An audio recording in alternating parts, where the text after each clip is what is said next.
السلام عليكم ورحمة الله. كم من الشعب اليمني يجب أن يموت حتى تتوقف هذه الحرب.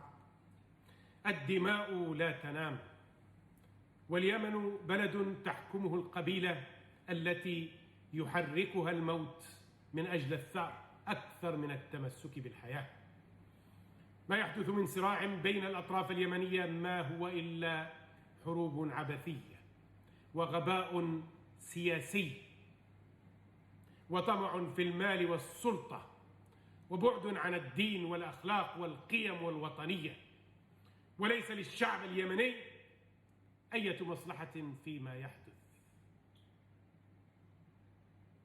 ماذا سيكتب التاريخ عن هؤلاء الحمقى الذين زرعوا الموت في بساتين الحياة ويجبرون الفقراء على استقبالهم ورفع صورهم في الشوارع التي لونتها دماء الأبرياء؟ الحروب الأهلية قاسية ومؤلمة يغيب فيها صوت العقل. حصدت أرواح مئات الآلاف من المدنيين والعسكريين، وبنيت المقابر بدلاً عن الجامعات والمستشفيات والمصانع، ودخلت الأطراف السياسية في مغامرات سياسية لا نهاية لها. تسبب ذلك في انهيار الاقتصاد والتعليم والخدمات، وتوقفت عجلة الحياة. من المستفيد من كل ذلك الدمار غير تجار الحروب والقادة الفاسدين من كل الأطراف.